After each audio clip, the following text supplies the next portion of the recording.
How are you folks doing? Can I start with congratulations to Mr. and Mrs. Sagamini? This Sagamini, that Sagamini, which one am I talking about? Both of them. Congratulations. You know, it's good to have some good news. We've suffered with so much bad news, and I know everybody has bad news. In fact, I'll share some bad news with you. Are you folks able to pull up my slides? Okay. But first, let me remark on the death of Tyree Nichols, at the hands of the police. So I've seen police try to arrest people. I've served as a criminal defense attorney. I've served in the judiciary as a judge's lawyer handling appeals. And I saw a case on Sligo Creek Parkway. I happened to see a former colleague who had retired, and he was walking along the creek. And I had been wanting to get in touch with this man. I pulled my car over, and we're talking on the side of the road, and there was a couple parked in a car, closer than you and me here in the front row, okay? I'm standing along Sligo Creek on the way to Holy Cross Hospital. I'm talking with my friend, and there's a couple in the car, and then a police car arrived, and it was a man and a woman in the car, and they put the man against the hood of the car, and they were trying to handcuff him. And I was like, what is this? You know, nothing happened. They were sitting in the car talking, and the police come, and they're trying to arrest this man. 2 officers could not arrest him. With his hands behind his back, they couldn't get the handcuffs on him. And maybe he was having a mental health issue, and then he tried to run away. In between his vehicle and the next vehicle, he tried to run in between the small space, and the police started shooting him with a taser, which is an electronic stun gun. And the woman he was with started crying, "Don't kill him, don't kill him." And I'm standing here. It was unbelievable. I'm standing here. It's not even this far, okay? I'm standing with my friend. Like, what is going on? These officers could not get the handcuffs on. For whatever reason, this person was upset. He didn't hit anybody. He didn't strike anybody. They tried to roll him on the ground. She's screaming, "Don't kill him, don't kill him." And this is like people have these huge big screen TVs now. They see it. This is literally right in front of me. And I'm watching this. There's nowhere to go. You're standing on the side of the street. I've come out of my car. And they're shooting him with the taser. She screamed, "Don't kill him, don't kill him." He's not punching, hitting, biting, nothing. But there's something that's disturbed about him. And more officers come. 4, 6 officers. One officer twists his knee, or so it appears. And then a call goes out, "Officer down." Okay? That's what happened. Officer down, everybody shows up. Some 20 police cars. All right, you stay with me. I'm standing here. They're trying to wrestle this guy, 6 people, 8 people, and meanwhile, one officer is holding his knee. "Oh, my knee." I don't know if he got hurt or what, all right, because I didn't see anything. And eventually, they got this guy in handcuffs. 6, 8 people were needed to put one man in the handcuffs.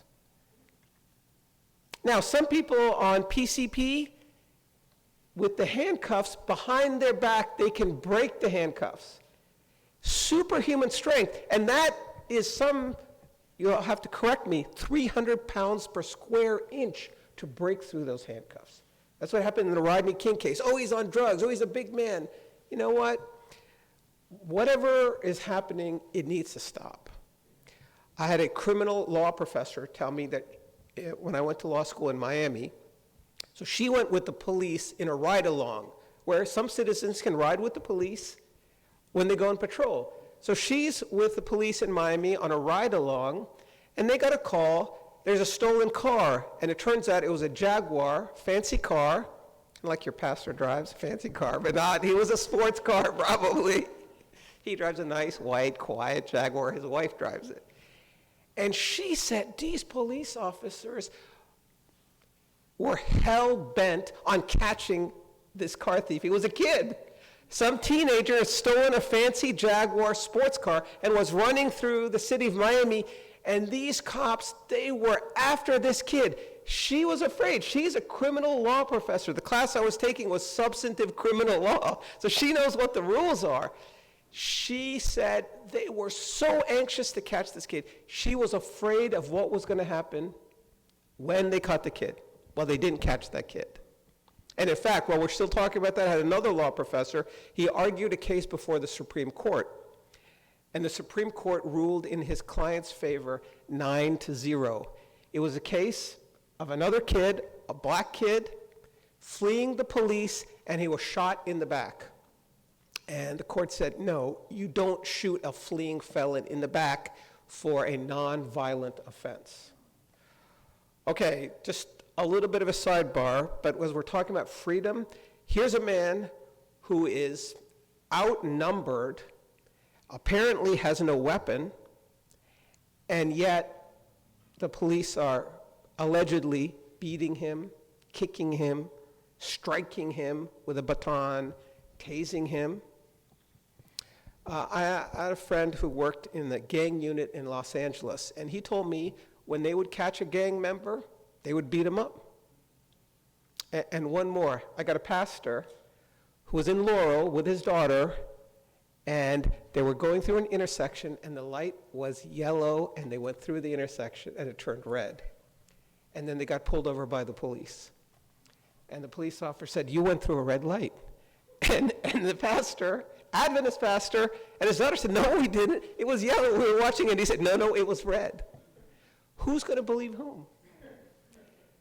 So when you are on a jury, you are instructed by the judge, before you get seated on the jury, this is a police case, will you give greater weight to what a police officer says compared to what a normal citizen says? And if you do, I don't want you on that jury. Does a police officer know more or has a better reputation for telling the truth? So now with the body camera video, things are different now. But you know what? In some cases, somehow it gets turned off. And then all of a sudden it comes back on. Okay, I'm not saying police are bad. I have a federal badge. I'm not saying police are bad. Okay, they come and they serve in our communities. But there's bad people doing all kinds of things in all kinds of professions, whether it's finances, whether it's the presidency, whether it's the Congress, it doesn't matter. All right, we're going to talk about some things, and I have a show and tell today. I would like to be able to talk about what's in this envelope, but we may not have time, so I'm just warning you up front. But there's a fascinating story about what's in this envelope, which I would very much like to get to. So if you can see the slide, I put in the sermon title,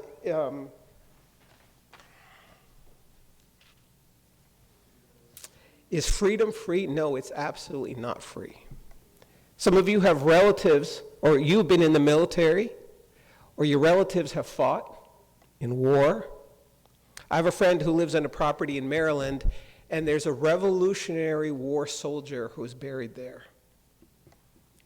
My grandfather, I understand, served in the Middle East from India and went with the British to the Middle East. And many of you would have relatives who served in World War II. Why was it called World War II? Because there was World War I. World War I was considered the war to end all war. Trench warfare, people being gassed. That's the same thing that's going on right now in Ukraine. They may not be being gassed, but they were gassed in Syria. This is what the United Nations panel just found. But it's trench warfare, again. We'll talk a little bit about that. But if we can look at these images, on the top left is a drawing from a child in Sudan. And it shows what appears to be a helicopter with some red things, black things coming down, and people lying down dead. That's what that kid has seen. There you see starving children in Yemen in the middle. That's a proxy war between Saudi Arabia and Iran. On the bottom left, evacuation in Ukraine. Do you think that old woman was hurting anybody? Do you think she's capable of hurting anybody? Do you think she's a threat to anybody? Then in the bottom middle, Uyghurs in China. They're in concentration camps where genocide is being committed against them and their culture. They're Muslims. And the Chinese are trying to eradicate their culture and their freedom. More than 1 million of them are in concentration camps today. And then this child, Rohingya, Muslim in Burma, Myanmar, I'm calling it Burma. What did he do? He just has a different religion and ethnic cleansing, genocide again. So what do we care? Next slide, please. What do we care? So my friend read the text for us today. And the gospel of the kingdom will be preached in the whole world as a testimony to all nations, and then will the end come. But before that, things are not going to be pretty. You see that image on the top left? That is the size of Ukraine against the size of Russia. I think Russia is the largest landmass planet on Earth. Who's afraid of whom?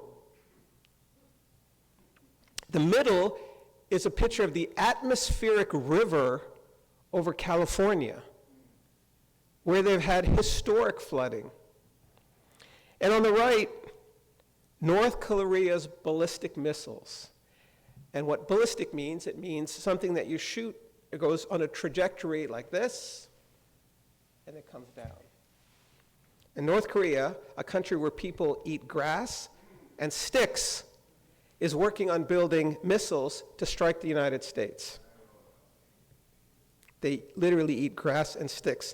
And fertilizer, you go to the toilet, they use it for fertilizer. They call it night soil. Okay, our next slide, please. Thank you. So I've had the opportunity to be able to spend Religious Liberty Sabbath with you on several occasions, and you folks have been good students. So I'm not going to give a quiz or test. We've talked about freedom in Maryland, religious freedom. Maryland was a Catholic colony. Does anybody remember the name of the 2 ships that came to Maryland? Oh boy. I wish I had some gold star to give out. The Ark and the Dove. Okay, what about the ship that brought the pilgrims? Easy. Okay, how about this one? Name one slave ship that came from Africa and made the Middle Passage. How about it? Anybody? I don't know. Or Indians went to the Caribbean as indentured servants. Name one of the ships that they went on to, because they didn't walk from India. And that's why he's my brother. Literally, he's my brother. From Trinidad and the Caribbean, okay? How did they get there? And were they going there for freedom? Was the Middle Passage for freedom? No. And American Indians were also sold into slavery. Okay? So this freedom is a concept with different perspectives and applications. And we spent several Sabbaths talking about the First Amendment. So today we're going to talk about the Title VII of the Civil Rights Act of 1964. But just a refresher, so I want Pastor Samuel to say, "Oh, I didn't get my money's worth. I brought a lawyer, and you didn't share with the people." So I'm just going to refresh what you need to know so we can get to what's in this envelope. All right, Congress. This is from the Bill of Rights. The First Amendment to the Constitution, which you would think would be the most important, because the first one, this is my pocket Constitution. Congress shall make no law. How many laws? Respecting an establishment of religion, that's one part, I put it in blue, the Establishment Clause, or prohibiting the free exercise thereof. Okay? The Establishment Clause, which is church and state religion, and the Free Exercise Clause, which is how you practice your religion. And that was part of that video that we saw. But it's important also to note, or abridging the freedom of speech or of the press or the right of the people peaceably to assemble and to petition the government for a redress of grievances, okay? So make sure you know the rest of it. And I've told you, I had the chance to sit with a Supreme Court Justice, retired Justice William Brennan, and ask him, Justice Brennan, you need to tell me, this says Congress shall make no law. Why is it that the Supreme Court allows Congress to make these laws? Where did you get this balancing test from? And we'll briefly talk about that. And he told me, it's not workable. The absolute prohibition, Congress shall make no law, is not workable. And so the Supreme Court interprets the Constitution, and the Supreme Court tells you what the Constitution says. Now, you can read it for yourself, and your interpretation may be different from mine, but those 9 justices, whatever the majority of them say, that's what this means. Even when it says no. Got it? And that is one co-equal of the 3 branches of government. Okay, next slide, please. All right, so keep going. Yes, thanks. So this is the Free Exercise Clause and the Establishment Clause. Now, in 1776, there were government-organized churches. All right, so you need to know that. So if somebody looks and says, what was the historical precedent? There were churches that were organized by the different colonies, which were the official churches. They were established with direct support from taxpayer money. Now, the first Supreme Court on the Free Exercise Clause was a case with the Latter-day Saints. They don't want to be called Mormons. They're the Latter-day Saints, and I have some very close friends who are Latter-day Saints. In fact, many people confuse Adventists with Latter-day Saints. LDS, SDA, they have tremendously good family values, a variety of good things. We differ on doctrine, but the people are wonderful people. The first case Supreme Court took up on free exercise was the case of polygamy, the Reynolds case. And the Constitution applies to the federal government, and there's provisions that apply to the state governments, and that's through the 14th Amendment Due Process Clause. So the First Amendment applies to the states and the federal government. Next slide, please. Okay, so there's some concepts when it comes to First Amendment jurisprudence, that is the law of the First Amendment, about a compelling interest. The courts look at, do you have a sincerely held religious belief? Is the government putting a substantial burden on your exercise? And does the government have a compelling interest for that burden? It's a 3-part test. Are you sincere in what you believe? Is there a substantial burden on what you're trying to exercise? And if so, is there a compelling justification to overcome your ability to exercise your freedom, your religious freedom? That's the test. Got it? Now, that test was done away with in this case called Employment Division versus Smith. And then the Congress said, no, Supreme Court, we want you to use the standard. All right, next slide, please. So this is the case I talked about, I spoke to Justice Brennan about. This is actually an Adventist lady in South Carolina, and he wrote the opinion in this case saying that the state's eligibility restrictions for unemployment compensation imposed a significant burden for her to freely exercise her faith, and there was no compelling state interest. That's the 3-part test. Under the First Amendment, for your free exercise is different from church and state, establishment of a church by the government. Okay, let's go to the next slide, please. Title VII of the Civil Rights Act of 1964. Now this applies to all employers with at least 15 employees, along with employment agencies and unions, And it prevents them from discriminating based on race, color, religion, sex, and national origin. Okay? And there's Martin Luther King Jr., the Reverend Martin Luther King Jr., with former President Lyndon Johnson, who signed this legislation. So this is different from the Constitution. It's lower than the Constitution. The Constitution is the highest. Then comes treaties and statutes. This is a statute, and this provides protection. Now, the Civil Rights Act of 1964, how did that come about? Next slide. Was it freely given? No, look at these pictures. Look at these pictures. Look at this image of these African American men wearing a sign. It says, "I'm a man." And look at these presumably National Guardsmen holding bayonets. Do you see those people with those signs? Are they carrying any weapons? What's threatening about that? What's threatening? It was threatening to upend a system of racial segregation called Jim Crow in our country, where you, because of the melanin in your skin, were a second-class citizen. I had an African-American friend who went from D.C. He's a light-skinned African-American guy. He went from D.C., he was a kid. He went to Orangeburg, South Carolina to visit his father, who had remarried. And he went to the bus station, and he was waiting to be picked up. And nobody came to pick him up. And then he called, he's like, "I'm here." And then his stepmother said, "Where are you? I came there, you weren't there." He said, "I'm here." She says, "Well, where are you?" "Well, I'm standing right here." And then she said, "Are you on the colored side?" Because in Washington, we didn't have a colored, or maybe he didn't have it. He didn't know anything about it. He's a kid.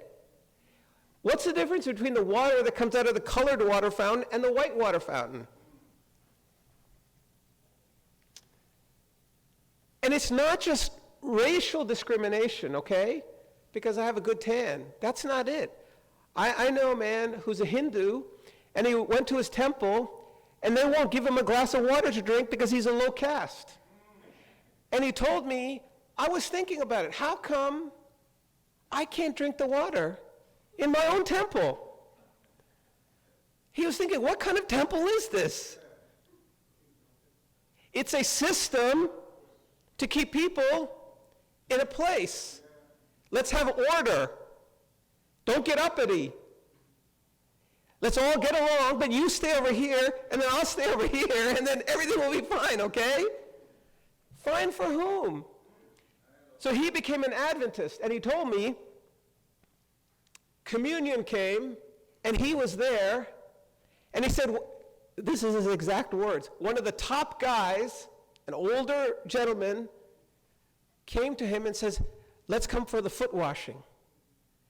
This guy who came out of Hinduism, where his priest will not give him a glass of water to drink, now is in an opposite situation with a senior person saying, "Thumbi, come with friend, come with me, and let's go for the foot washing." He didn't know what to do. From being on the bottom to being treated as an equal from someone on the top. That shook up his worldview. Maybe this is what God wants for me. Okay, there's a lady, honor king and racism. There are soldiers, this would be National Guard, holding bayonets. Does she look like she's going to hurt anybody? In the bottom, the man and woman are holding a sign. God, grant us courage and we'll stand for freedom. Is freedom free? Not in this system, it wasn't.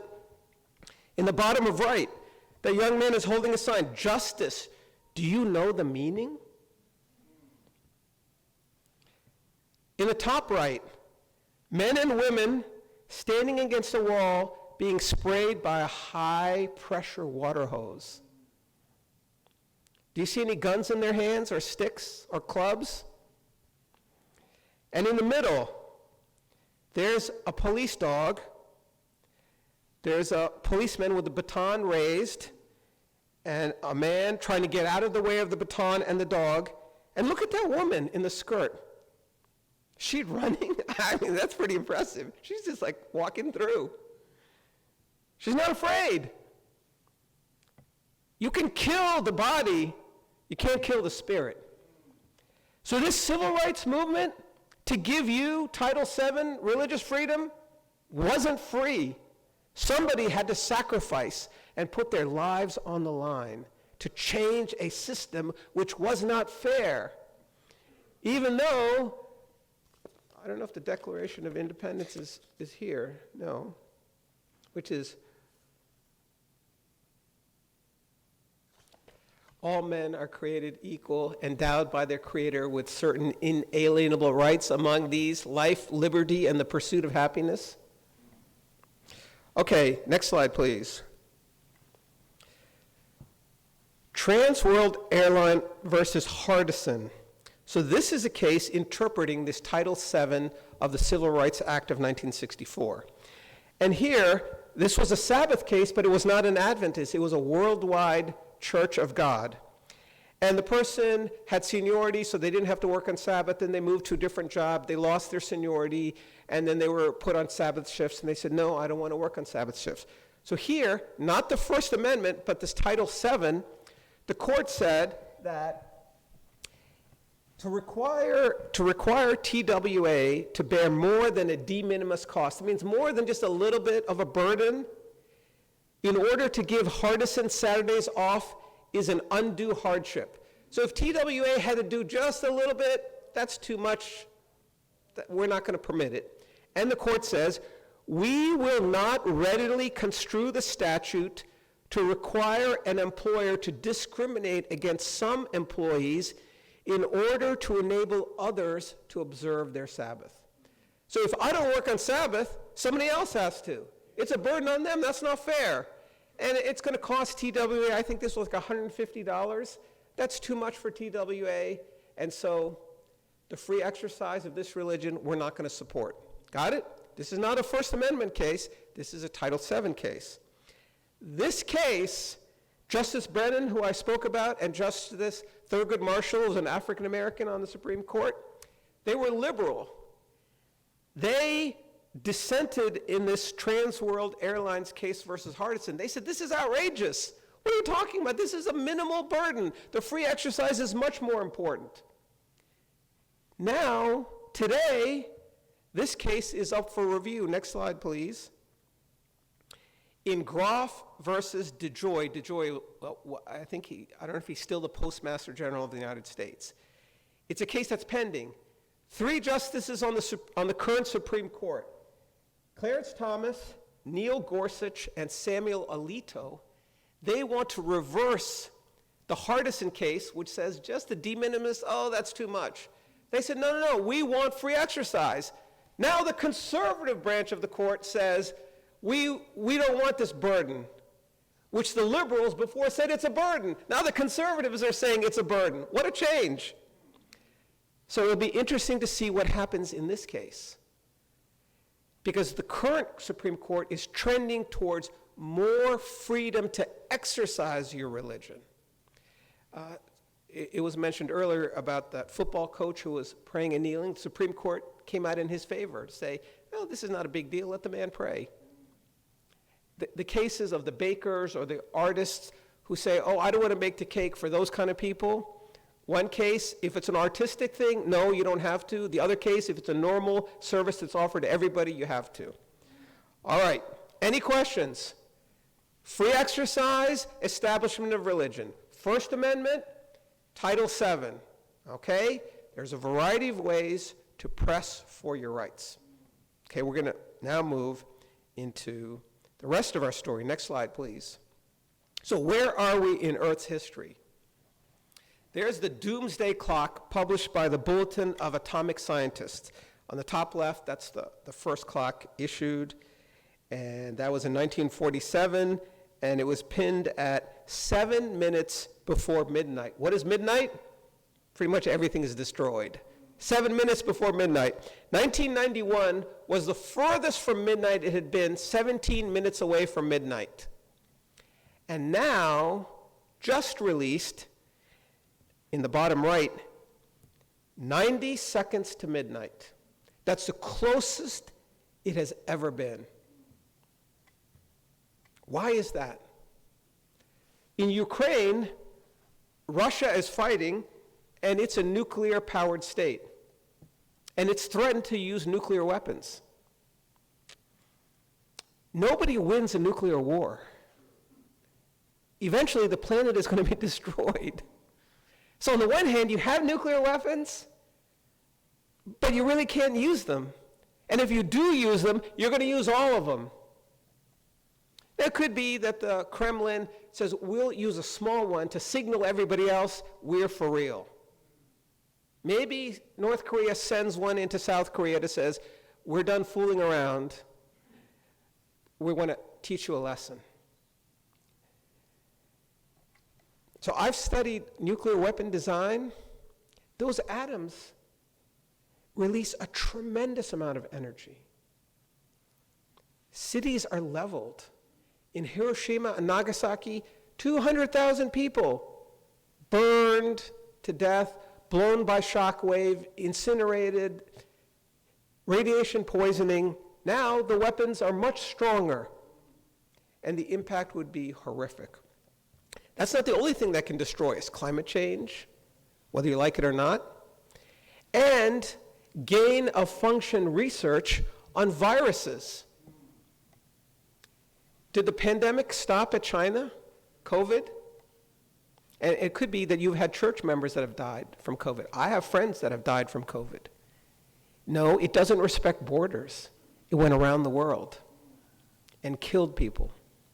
There's 1 million unexplained deaths in America for 1 year of COVID, outside of normal mortality.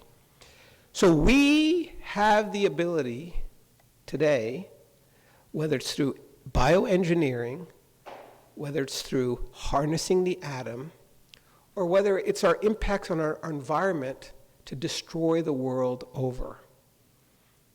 In one sense, everything is falling apart. By the end of this century, 27% of all animal species on Earth will go extinct. There's not a lot of good news. When I look at intelligence reports, it's pretty much all bad news. Except for some advancement in science and technology, everything else is pretty much bad news. Why is that? Why are we beating each other? Those were black police officers, by the way, in the Tyre Nichols case. Why are we beating each other and killing each other for what? What is that going to accomplish? So, with our free exercise of religion, use it while you've got it. Next slide, please. Use it while you got it. So I've heard stories of people talking about how they pray and then all of a sudden money shows up. Has anybody heard that? Have you heard those stories? I was like, what? I've heard those stories, all right? So I don't have the other thing for show and tell, but I needed to get some blinds. I bought a house that I'm fixing up, okay? So I needed to get some blinds. And it so happened, okay, the windows are 60 inches long by 30 inches wide. And I wanted a white shade that opens from the top because my neighbor's house is on the other side. So I don't want them looking at me. So I want to open it from the top to get sunshine in. And this is in Myrtle Beach, South Carolina. So I looked, and only one store had these blinds. Lowe's and Home Depot. Only one store had it. And the exact size that I want, the exact color that I want, was on clearance sale. Instead of $44 for each one, it was $11. Now, what kind of coincidence is that? I don't believe in, you've heard me say this before, I don't believe in fate, chance, fortune, luck, serendipity, coincidence. I don't believe in all those things. How come the blind that I wanted, in the color, the size, and the style, is available, and it's on clearance? This is unbelievable. So I go to the store, and I look for it, and it's not there. And I was like, what? It's a rainy night. I go there. It's not there. And then so I asked someone in the store. I said, I'm looking for this thing. It says that you have some. And then they looked. They said, well, look on the end. No, we don't have it. Okay. So stay with me. Are you with me? Do you believe me? I know I'm a lawyer, but I do tell the truth. The blind that I want, the color that I want, the style that I want is available in only one store in the entire area. And it's not in the store, but it says it's in the store. So then I go to another man who works in a different department who's on the phone, and I said, sir, can you help me? And he said, yeah, I'll help you. He comes out from his desk. We look through the aisle, which are already done. It's not there. We looked on maybe it's on the end. No, it's not there. And then he says, it's got to be here somewhere. And he says, maybe it's on the top. And then we look up top, and there's boxes where you can't reach it, and he can't read it. I could read the number. I said, there's the number. He brings that truck that you climb up on, a guy from a different department. He brings that truck, he climbs up, and then he pulls it down, a box, and he brings it down, and he says, wait, let's check this. Let's cut it open. And sure enough, there's the exact thing that I want. And he's like, wow, this is a great price. Man, I'd get this myself. And then he comes with me to the cash register to make sure I get the proper price. And then I call the manager. Usually people call the manager to complain, and in Home Depot you hear that obnoxious MOD, manager on duty. They call in the manager. Where's the manager? Oh, they're closing the garden center. I waited till that manager came, and then she was frightened. Here's a distinguished gentleman. I wasn't dressed like this. Here's a distinguished gentleman. Is he going to complain? I said, no, I want to thank you and tell you how wonderful your staff is. How this guy and how this other person said, oh, no, it's not here. How this guy went out of his way, brought the cart, brought it, came to the front to check. That's amazing. I said, this is stellar, superior customer service. So I bought 6 of those blinds, $11 each. And I put it up in 2 windows. I'll put it up in 2 more windows. I believe that God was showing me favor, but why? And I got more stories like this. I got a macaroni and cheese story. I don't know if you've heard it. But let's talk about this envelope. Okay, so my boss wanted to meet me in person. So I met with him, and he said, I have some bad news for you.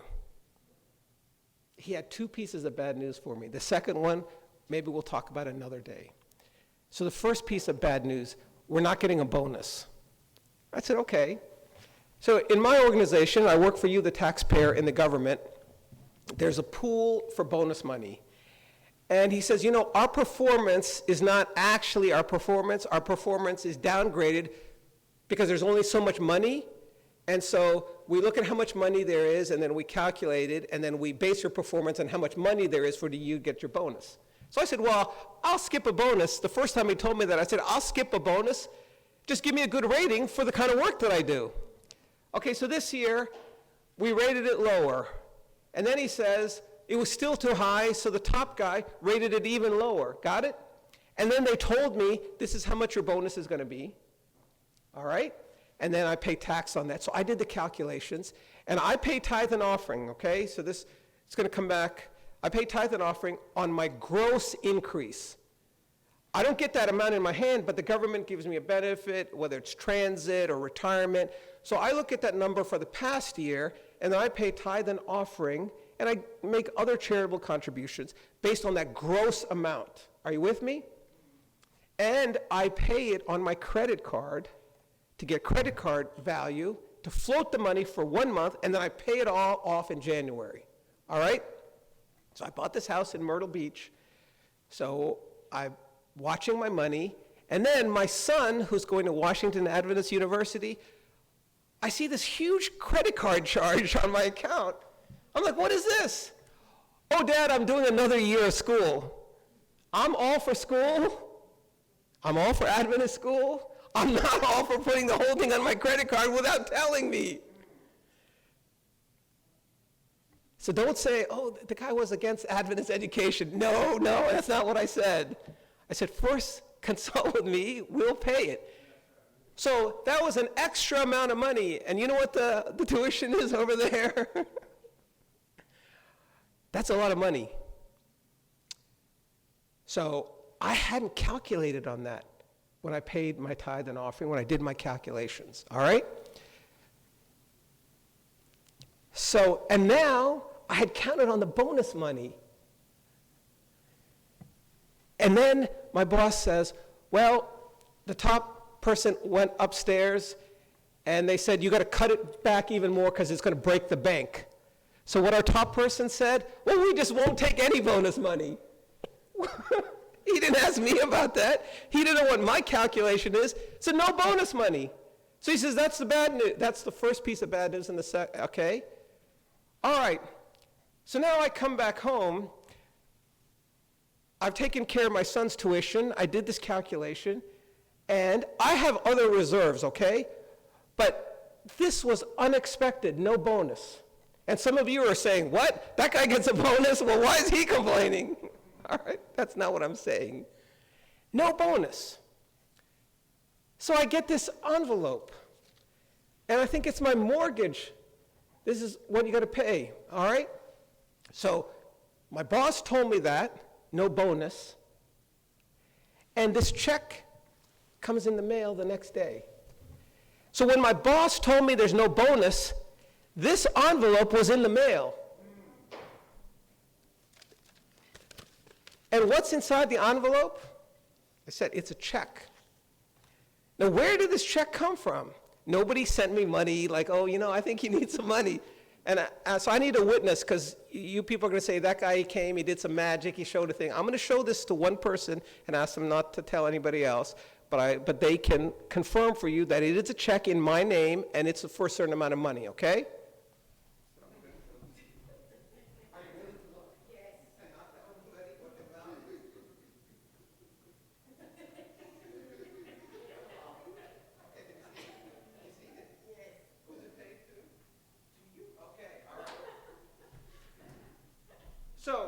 So I get this bad news, no bonus. I've done the calculation, put my kid in Adventist school. I paid my full tithe and offering and charity to help refugees and to help Adventist community services. And this check was in the mail before my boss told me there's no bonus. Now, this is not what my bonus was going to be. This is not enough. So then it turns out that the government owed me more money. I'd gone on 2 trips for the government, you, the taxpayer, and I pay out of my pocket up front, and the government reimburses me later. And those trips weren't paid for. So there's more money coming my way. Now, how do you explain that? I've heard all those stories. Oh, a check comes or somebody says something. This really surprised me because it was unexpected. And what this check is, it's an overage for my escrow payments on this Myrtle Beach house. It completely surprised me. I had no idea that it would be coming. I had no idea the amount, which is very helpful. And I believe that God was showing me some kind of favor. Amen. But why? Is it because of my works? No. Works don't save us. Okay, so let's start with that. But God does show us favor for our faithfulness. Did I get this because I paid my tithe and offering? It's possible. But I also think that God was sending me a message to say, you know what? I'm watching over you. I'm thinking about you. You may not think I care, but I do. And here I am sharing the story with you. And you will hopefully share it with somebody else. And I got a witness here that it is a real check in my name. And it was just amazing. Because I didn't ask God, I need this money. And I wasn't in a dire circumstance. I can make do. I have other means of doing what I need to do. And that's why my calculations were precise, and the unexpected came in my way. My son's tuition charge and the no bonus. And yet, God, unexpectedly, I believe, dropped this in my lap to let me know that my little ways are nothing compared to his big ways. So I am free to exercise my religion. I am free to give my tithe and offering faithfully. You are free to do the same. You are free to worship and honor God, but only for a season. Can we go back to the slide of those folks? Only for a season.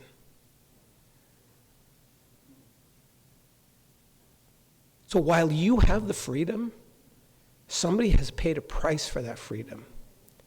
Some people don't have the freedom that you have. They can't sit and worship like this. Their villages are burned up. Women are being raped. Children are being killed. Their crops are being destroyed. Their livestock is being killed. And they're suffering. So until Christ returns, we have a duty and an obligation to alleviate pain and suffering, to preach the good news, to be an example to others. And in some small way, you can make a difference. So those people that are crying, if I pulled out a Bible, that's not going to help them. Do you understand? What Christ did was he showed compassion first. He walked with the sick and he healed them. And the people brought the sick and the lame and their children to be blessed. And when they saw that he cared about them, their hearts were opened. Who is this man? What is this church that the top man will wash my feet? Where my own temple, the priest won't give me a glass of water to drink. That's the God that I want to know. That's the God that I serve. And while I have my freedom, I'm going to use it for my free speech, for my peaceable assembly, for my free press, for my free exercise of religion, because your Adventist doctrine says that that time will cease. And until it does, use your freedom, because freedom is not free, my friends. God bless you.